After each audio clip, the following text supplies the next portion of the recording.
ఈరోజు ఏమంట? Mother's day. చూద్దాం చూడండి, మన ఈరోజు మదర్స్ డే.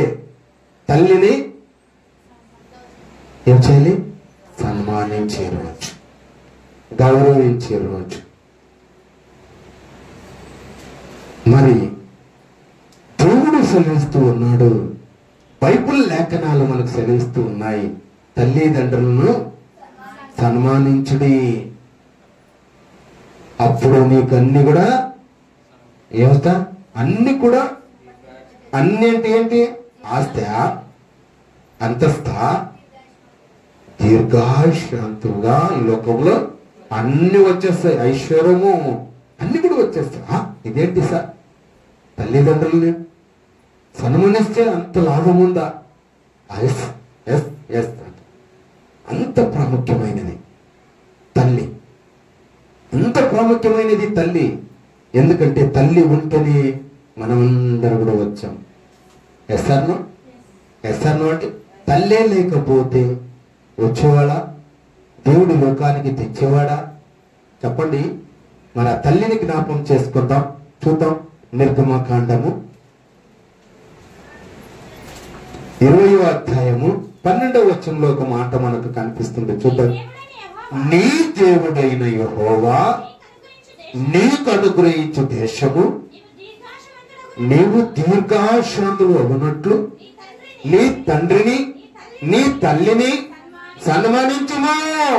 నీ తల్లిదండ్రులను మరవద్దు. చాలా మంది తల్లిదండ్రులను మర్చిపోతూ ఉన్నారు. చాలా మంది తల్లిదండ్రులు మర్చిపోతున్నారు.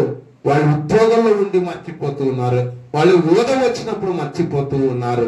వాళ్ళు పరపతి పెరిగినప్పుడు తల్లిదండ్రులు మర్చిపోతూ ఉన్నారు. ఆ మర్చిపోతున్నారు కాబట్టి వాళ్ళు తీసుకుని వెళ్ళి అనాథాశ్రమంలో చేర్పిస్తూ ఉన్నారు. తల్లి మీద తండ్రి కుమారునికి ఉన్న కోడలు గయ్యాళి వచ్చి ఉంటే ఎలా ఉంటుంది వాళ్ళ ఇంట్లో పరిస్థితి? గయ్యాళి అయిన భార్య అక్కడ భార్యతో ఏకలేక, ఇక్కడ తల్లిని ఏమనలేక వారు సత్తుమతులు ఆడుతూ ఉంది. ఏమైతుంది పరిస్థితి? ఏమైతుందండి? రోడ్డు మీద పడుతుంది. రోడ్డు మీద పడినప్పుడు ఏమైతుంది? అల్లరి పాలు అవుతారు. అల్లరి పాలు అయ్యి ఎవరికైతారు? ఎవరైతే గయ్యాళిగా ఉందో, ఎవరైతే అత్త మామను సరిగ్గా చూసుకోలేక పట్టించుకోలేక ఉన్నవారు వాళ్ళంతా కూడా బజారు పాలవుతారని లేఖనాలు సెలవిస్తుంది. తనకి కుమారునికి సెలవిస్తున్నాడు. మరొకసారి చదువుమా. నీ దేవుడైన యెహోవా నీకు అనుగ్రహించు దేశములో నీవు దీర్ఘాశాంతులు అగునట్లు నీ తండ్రిని నీ తల్లిని సన్మానించుము. నీ తల్లిదండ్రులు సన్మానించుము. ఒక తండ్రి కుమారుడు ఉన్నాడంట, తల్లి ఉంది. వాళ్ళిద్దరూ కలిసి అవి ఇంట్లో చూస్తే సమాధానం లేదు. ఎప్పుడు గొడవ. భోజనం పెట్టాలన్నా తల్లికి పెట్టాలన్నా చూసుకోలేని గయ్యాళి దొరికింది వానికి. గయ్యాళైన భార్య గొడవ పడుతూ ఉన్నారు. మరి ఏం చేస్తుంది? భార్యాభర్తలు ఇద్దరు ప్లాన్ చేసుకుంటారు. ప్లాన్ చేసుకుని ఈ తల్లి నుంచి కదా, ఈ అత్త నుంచి కదా నాకు సమాధానం లేదని వాళ్ళిద్దరూ మాట్లాడుకొని ఈ ముసలి ఆమెను తీసుకుని వెళ్ళి ఎక్కడో ఒక చోట అడవిలోకి వదిలేసి వచ్చేస్తే ఏ పుల్లో ఏ కళ్ళో ఏదో ఒకటి తినేస్తుంది. తినేస్తే మాకు ఇంకా ఏమి సమస్య ఉండదు, మేము భార్యాభర్తలు బాగుంటాము కదా అనే ఒక ఆలోచన కలిగి కోళ్ళకి ఆలోచన వచ్చింది. మరి కోళ్ళకు ఆలోచన వచ్చిన తర్వాత తన భర్తతో రాత్రిపూట మాట్లాడుకుని ఉన్నారు.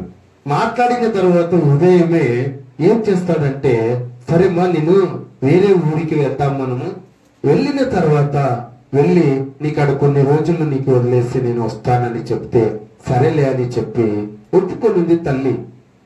ఎందుకంటే కుమారుని మీద ప్రేమ, కుమారుడు అంటే చాలా ప్రేమ. అందుకే ఆయన పెంచి పెద్ద చేసి గొప్పవానిగా చేసి ఆయన చేసిన తర్వాత ఆయన మీద ఏమాత్రం ఎంత పెద్దవారైనా వాళ్ళ మీద ప్రేమ తగ్గదండి. కుమారుల మీద కావచ్చు, కుమార్తెల మీద కావచ్చు. అలాగే చెప్తూ సరేనైనా వెళ్దాం లేనన్నా కానీ లేనన్నా మీరు ఎక్కడున్నా బాగుండాలి నాయన అంటుందంట తల్లి. అన్నప్పుడు సరేలే అని చెప్పి ఆమె తీసుకుని వెళ్తూ ఉన్నాడు. వెళ్తూ వెళ్తూ వెళ్తూ వెళ్తూ అడవిలోకి తీసుకుని వెళ్తాడు. అడవిలోకి వెళ్ళిన తర్వాత మరి తల్లికి అర్థమైపోయింది. తల్లి అర్థమైపోయింది, నన్ను ఎక్కడో వీడు వదిలేసి వచ్చేస్తున్నాడు, అడవిలోకి విడచాలనుకుంటున్నాడు. ఎక్కడనైనా ఎక్కడికి నైనా అంటే ఇక్కడే మన బంధువులు ఉన్నారు, మన మిత్రులు ఉన్నారు. నాకు తెలుకున్న వాళ్ళ మిత్రులు ఎవరు, బంధువులు ఎవరు అడుగుతూ ఉంది తల్లి. లేదు మా ఉన్నారు, నువ్వు రా అని చెప్పి పిలుచుకొని వెళ్తూ ఉన్నాడు. కానీ తల్లి చూడండి, తీసుకొని వెళ్ళేటప్పుడు ఆమె కొన్ని మరి గుర్తుగా తను మరి అక్కడికి నన్ను వెళ్ళిన తర్వాత మరి నా కుమారుడు ఎలా మళ్ళీ రిటర్న్ తిరిగి వెళ్ళిపోతాడు, నన్ను వదిలేసి మరలా వెళ్ళేటప్పుడు ఎలా వెళుతాడు నా కుమారుడు, దారి తప్పిపోతాడేమో, మరి ఏ పులి ఏదో ఒకటి తినేస్తుందేమో నా కుమారుని అని ఆలోచించింది తల్లి.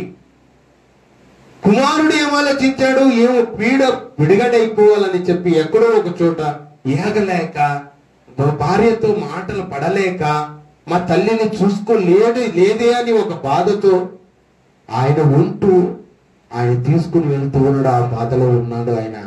ఈమెకేం ఆలోచన వచ్చింది తల్లికి అంటే, నా కుమారుడు ఎలా వెళ్తాడో రిటర్న్, ఎలా గమ్యాన్ని చేరుకుంటాడనే ఉద్దేశంతోనే అక్కడక్కడ కొన్ని తీసుకుని ఆమె గుర్తుగా కొంత వేసుకుంటూ పోతూ ఉందంట. దారి పొడవున పోయినప్పుడు అక్కడ వదిలేశాడంట, అడవిలో వదిలేశాడు. అడవిలో తన తల్లిని వదిలేసినప్పుడు, నాయనా పలానా చోటు నుండి నేను గుర్తుగా నీకు చేశాను, నీవు ఆ దారి పెట్టుకుని నీవు అవి తీసుకుని అలాగే వెళ్ళిపో నాయనా, అదే నీకు దారి చూపిస్తుంది అంటే ఆమె తల్లి చెప్పిన మాటను తీసుకుని పోయి మరలా ఇంటిని క్షేమంగా చేరుకున్నాడండి. చూడండి, తన తల్లి దారిని చూపించింది. అంటే ఈమె ఏమైనా పర్వాలేదు కానీ నా కుమారుడు మాత్రము క్షేమంగా ఉండాలి. నా కుటుంబము, నా కొడుకు, మనముళ్ళు, మనమరాళ్ళు చక్కగా ఉండాలని తన తల్లి ప్రేమ లాంటిది. ఇంకొక కుమారుడు వస్తాడు. అమ్మా ప్రియురాలు అడుగుతుంది, అమ్మా నీ గుండె కావాలంట, నీ గుండె ఇచ్చేయి తల్లి, నాకు నా ప్రియురాలు అడిగింది, నేను ఇచ్చేయాలంటే. నాయనా నా గుండె ఎలా వస్తుంది నాయన నీకు ఇవ్వడానికి? నీవెప్పుడు బాగుండాలిరా, నీవు ఆనందంగా ఉండాలిరా, నీ సంతోషంగా ఉండాలిరా. అలాంటిది నా గుండె కావాలని నీవు అడుగుతున్నావే, ఎలా వస్తుంది నాయన? నా లోపల ఉన్న గుండె నన్ను చంపేస్తే గాంగా నీకు దొరకదు నాయన.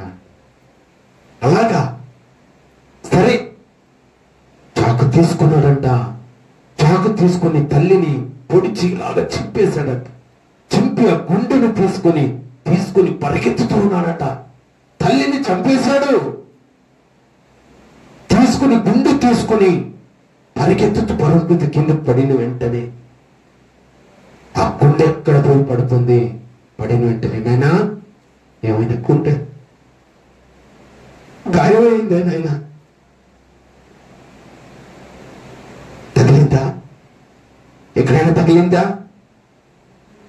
తన తల్లిని గుండె కొట్టుకుంటూ చెప్తుంది. ఎవరు మాట్లాడుతున్నారు అక్కడ? ఎవరు మాట్లాడుతున్నారు? గుండె. వాడు దాన్ని పట్టించుకోలేకున్నట్టుగా దాన్ని తీసుకొని నా ప్రియురాలు అడిగింది, నేను తీసుకొని వెళ్ళాలి, తొందరగా వెళ్ళాలి అని చెప్పి తీసుకొని వెళ్తే, ఆమె అడిగింది కదా, అది తీసుకొని పోయి ఇచ్చాడు. ఇదిగో నీవు అడిగావే, నీ తల్లి గుండె నాకు కావాలని అడిగావే, ఇదిగో గుండె. ఆశ్చర్యపోయింది. నేను ఊరికే అడిగానే, నువ్వు అలా చేసావా? ఇంత దుర్మార్గుడివి. నీ తల్లిని, నీ కన్న నవమాసాలు మోసిన కన్న తల్లినే నీవు చంపేసావే, నన్ను నీ వదిలిపెడతావా అని చెప్పి వెళ్ళిపో, గెట్ అవుట్ అనండి. అప్పుడు వెంటనే తల్లి గుర్తుకొచ్చింది. పరిగెత్తుకొని వస్తున్నాడు రిటర్న్. చీకొట్టింది. పరిగెత్తుకొని వచ్చినప్పుడు తల్లి ఉందండి? తల్లి ఉందా? చనిపోయింది. అలాంటిది తల్లి ప్రేమ. అలాంటిది తల్లి ప్రేమ. చాలా మంది అనాథాశ్రమంలో చేర్పించి వస్తూ ఉన్నారు. ఇంకొక మాట చెప్తూ ఉన్నాను. తల్లిదండ్రులు ఇద్దరు ఉన్నారు. మరి కుమారునికి భార్య అంటే వాళ్ళే మనముడు ఉన్నారు. వాళ్ళు ఉన్నారు. కుటుంబం అందరూ కూడా ఒకే చోట ఉన్నారు, ఒకే ఇంట్లోనే ఉన్నారు. రోజు గొడవ.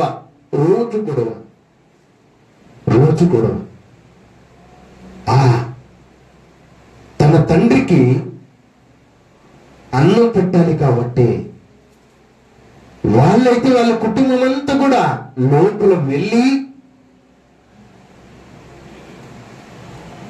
ఆ రవండుగా డైనింగ్ టేబుల్ చుట్టూ కూర్చుని వెండి తట్టులో భోంచేస్తూ ఉన్నారు వాళ్ళు. మరి ఆసంత సంపాదించిన తండ్రికి ఎలాంటిది? నా కుమారుడు బాగుండాలి, ఆస్తి సంపాదించాలి అన్ని చెప్పి బాగా సంపాదించిన తన తండ్రికి కొద్దిగా అన్నం పెట్టలేని పరిస్థితి.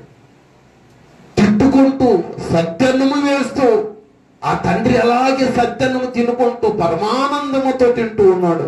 పాసిపోయింది వేస్తూ ఉంటాడు. ఆ చారు పాసిపోయింది, అన్నము పాసిపోయింది. వేడికి వాళ్ళు తింటూ ఉన్నారు. పాసిపోయింది ఈయనకి పెడుతూ ఉన్నారు. అదే అన్నము చాలే, నా కొడుకు బాగుంటే చాలు, అదే అన్నం తింటూ ఉన్నాడు. ఏ రోజు కానీ తండ్రి కుమారుని ఒక మాట కూడా అనలేదు. నీ భార్య నాకు అన్నము పాసిపోయింది పెట్టిందిరా, ఇలాంటి అన్నం పడితే ఎలారా అని ఒక్క మాట కూడా. ఎందుకంటే నా వాళ్ళని తిడతాడేమో, గొడవ పడతాడేమో. వద్దు, వాళ్ళు ఏదిచ్చినా అడ్జస్ట్ అయిపోదాం, ఏదిచ్చినా పరమానందం ఇది అని నాకు తిని జీవనం సాగిస్తూ ఉన్నారు. ఒకరోజు వచ్చాడు మనవడు వచ్చాడు. నాన్న తాత చేతిలో కూర్చొని అన్నం తినడానికి పోయాడు అబ్బాయి. మనముడు పోయిన తర్వాత, రే నువ్వు ఇక్కడ కాదురా కూర్చోవలసినది, ఇక్కడ కాదురా నువ్వు తినవలసినది, నీకు అక్కడ డైనింగ్ టేబుల్లో ఉంది మంచి చికెన్ బిర్యానీలు పెట్టాను, ఇక్కడ మనం ఓన్ చేయాలిరా, ఇక్కడ కాదు కూర్చోనేదని చెప్పి వాళ్ళు లాక్కొని పోతారు. ఆ తాత దగ్గర నుండి లాక్కొని వెళ్తారు. ఆయనకి చూస్తే పాసిపోయింది పెట్టారు అన్నము. వాళ్ళు చూసి అక్కడ బిర్యానీ పెట్టుకున్నారు డైనింగ్ టేబుల్ మీద. మనముడు వచ్చి నాకు అదొద్దు, నేను తాత చేతులు తింటాను అని ఇక్కడ కూర్చున్నప్పుడు వాళ్ళు లాక్కొని వెళ్తారు.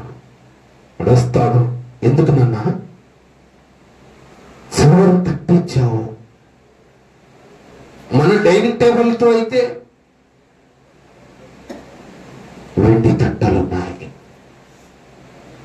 అని మనముడు అడుగుతున్నాడు, కొడుకు అడుగుతూ ఉన్నాడు. అడిగితే దానికి సమాధానం చెప్పుకున్నాడు ఉన్నారు.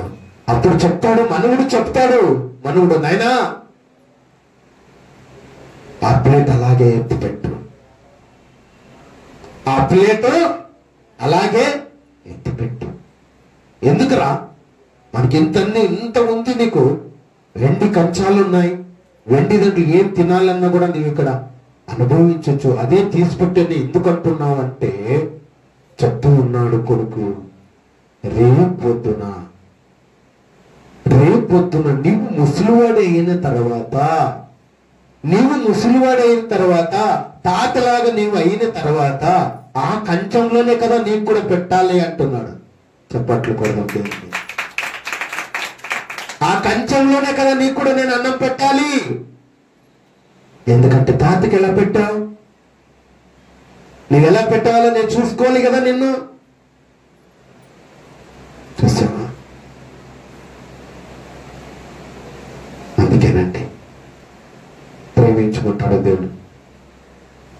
యేసుక్రీస్తు ప్రభు కూడా 2025 సంవత్సరం కిందటి భూలోకములో జీవించినప్పుడు, యాత్ర పడుతున్నప్పుడు, ఈ లోకంలో ఉన్నప్పుడు ఆయన యేసుక్రీస్తు ప్రభు కూడా బాధ్యత మర్చిపోలేదు. ఆయన ఎంత వేదనలో ఉన్నా, ఎంత బాధలో ఉన్నా తల్లి బాధ్యత మర్చిపోలేదు. ఎవరైనా ఉన్నారా అలా పాటించిన వాళ్ళు? ఉన్నారంటే ఉన్నారు. క్రీస్తు ఉన్నాడు. చూద్దామా మాట, చూడండి. ఏమి చూసినా మనం లేఖనాలు చూద్దాం. బైబిల్లో సమాధానం. యోహాను సువార్త 19వ అధ్యాయము. యేసు తన తల్లియు తాను ప్రేమించు శిష్యుడును దగ్గర నిలిచి ఉండుట చూశాడట క్రీస్తు. ఎవరు నిలిచారు అక్కడ? తల్లి. ఎవరు నిలిచారు? తల్లి. ఎవరి దగ్గర నిలిచారు? యోహాను దగ్గర నిలిచింది. అమ్మా ఇదిగో నీ కుమారుడు అన్న తల్లితో చెప్పాను. చప్పట్లు కొట్టమా. క్రీస్తు సిలువలో ఉన్నాడు, బాధలో ఉన్నాడు, సిలువ వేయించుకున్నాడు. మరణించే సమయము తొందరలో పడి ఉంది క్రీస్తుకు. బాధ్యత చూడండి. తల్లి మీద ఉండే శ్రద్ధ చూడండి. తల్లి మీద ఉండే ప్రేమ చూడండి. తల్లిని గౌరవించడం చూడండి.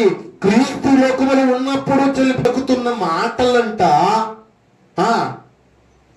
యేసుక్రీస్తు మరొకసారి చదువమా. యేసు తన తల్లి తన ప్రేమించు శిష్యులను దగ్గర నిలిచుండుట చూచి, అమ్మా ఇదిగో నీ కుమారుడు తన తల్లితో చెప్పను. నా బాధ్యతను నా తల్లికి, నన్ను ప్రేమిస్తున్న యోహానుకు అప్పగిస్తూ ఉన్నాడు నా తల్లిని. ఆయన యేసుక్రీస్తు ప్రభు తల్లికి, అమ్మా నేను వెళ్తున్నాను, నేను కాదు, ఇక్కడ ఉండే యోహానే నీకు కుమారుడు, ఇదిగో తల్లి. ఎంత బాధ్యత అండి, ఎంత చక్కటి మాట. తల్లిదండ్రులను ప్రేమిస్తే చాలు నీవు వర్ధిల్లుతావు. దేవుడు చెప్తూ ఉన్నాడు మాట. తల్లిదండ్రులు సన్మానించు. తల్లిదండ్రుల మీద బాధ్యతను ఉంచుకొని ఎంత మోద వచ్చినా, ఒక కలెక్టర్ కావచ్చు, ఇంజనీర్ కావచ్చు, లాయర్ కావచ్చు, జడ్జి కావచ్చు, ఎస్పీ కావచ్చు, డిఎస్పీ కావచ్చు, ఇంకా ఇంకా ఇంకా ఇంకా ఏది వచ్చినా తల్లిదండ్రులు నీవు మర్చిపోవద్దు, సన్మానించాలి. తల్లే లేకపోతే, తండ్రే లేకపోతే ఈ భూమి మీదకి వచ్చేవాడిగా, భూమి మీద నీవు నివాసం చేయగలవా? భూమిలో పుట్టితే సరిపోతుందా? దానికి అన్ని కూడా తల్లిదండ్రులు చూసుకోలేకపోతే నీవు ఎదగలవా? చెప్పండి. ఒక స్థాయి వచ్చేంత వరకు నేను చూసుకోవాలి కదా. తల్లిదండ్రుల బాధ్యత అది. మరి కుమారుని బాధ్యత తల్లిదండ్రులను సన్మానించము. అర్థమైందా? మరొక మాట మీకు గుర్తు చేస్తూ ఉన్నాను.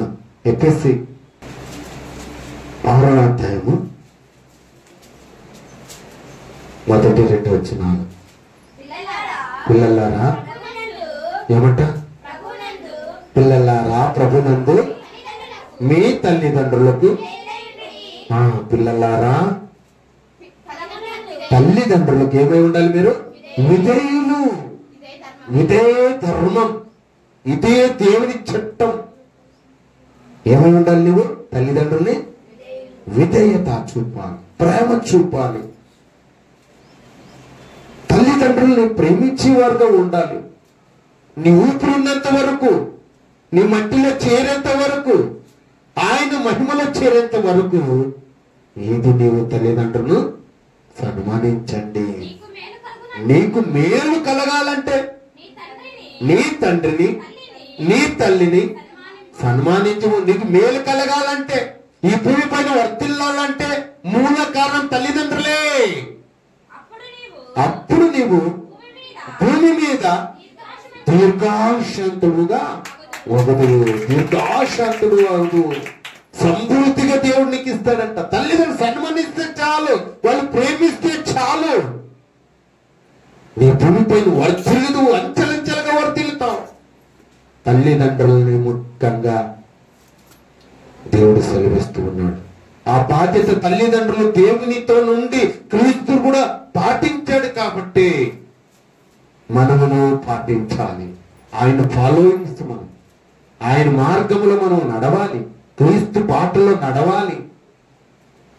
అందుకే ఆయన నేనే మార్గం, నేనే సత్యం, నేనే జీవం, నా ద్వారా తప్ప తండ్రి వద్దకు చేరతారు, లేకపోతే లేదు అంటున్నాడు. క్రీస్తు కూడా ప్రేమించాడు కాబట్టి మనమును ప్రేమిస్తూ ఉన్నాం. అలాగే 3-4 వచనాలు కూడా చదువుకున్నామా? ఇది వాగ్దానముతో కూడిన, ఇదేదో ఆశామాష అనుకోవద్దు, ఆశామాష మాట అనుకోవద్దు. ఇది వాగ్దానం, వాగ్దానం, నీకు వాగ్దానం, వాగ్దానంతో కూడిన ఆజ్ఞలో ఇది మొదటిది, మొట్టమొదటిది. చెప్పండి కూడా దేవునికి మహిమకరంగా. మొట్టమొదటి ఆజ్ఞ ఇది, తల్లిదండ్రులు సన్మానించు ఆజ్ఞ, దేవుని చట్టం, దేవుని ఆజ్ఞ. తండ్రులారా ఏమంట?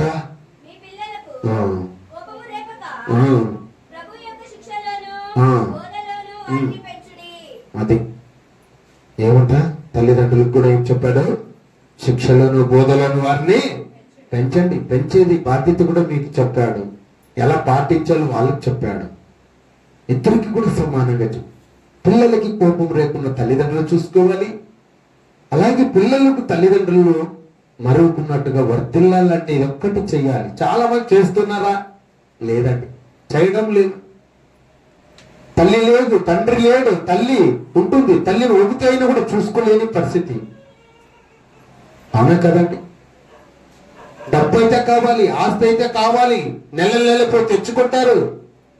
కానీ ఆమె మాత్రము అనాథాశ్రమంలో వదిలిపెట్టి ఉంటారు. ఉన్నారా లేదండి? అలాంటి వారు ఉన్నారా లేదా? ఎంత చక్కటి మాటలు మనం విన్నాం. అందుకే మనుషుడంట, మానవుడు నరమ విధానము వారిని బాల్యము నుండి చెడ్డదైపోయింది. అందుకే వారి బాలుడు నడవలసిన మార్గాన్ని వానికి నేర్పండి. వాడు పెద్దవాడైనప్పుడు తల్లిదండ్రులు సన్మానిస్తాడు, తల్లిదండ్రులు చూసుకుంటాడు. తల్లిదండ్రులు చూసుకుంటేనే నీకు బ్రతుకు, చూసుకుంటేనే వాళ్ళకి గౌరవం, చూసుకుంటేనే సమాజంలో నీకు మంచి పేరు. ఒకప్పుడు ఎలా ఉండే ఆ కుటుంబం, పిల్లలు పెద్దవాళ్ళై ఎంత చూడండి, ఇప్పుడు వాళ్ళు కారులో తిరుగుతున్నారు, వాళ్ళ లైఫ్ సెటిల్ అయిపోయింది, వాళ్ళ కార్లు ఏమి, వాళ్ళ బిల్డింగ్ ఏమి, వాళ్ళ ఉద్యోగాలు ఏమి. ఇలా రావాలండి, ఇలా రావాలి. బయట వాళ్ళు అనుకోవాలి, ఆశ్చర్య రీతిలో నేను ఉంచదును, నేను చప్పట్లు కొట్టే మీ అందరికీ చెప్తున్నాడు పరిశుద్ధాత్మ దేవుడు. ఆశ్చర్య రీతిలో మిమ్మల్ని ఉంచిపోతున్నాడు. తల్లిదండ్రులు సన్మానించండి. భూమిపైన వర్తిల్లదు అనే లేఖనాలు ఇటు వాక్యం దేవుడు దీవించి బలపరచును గాక.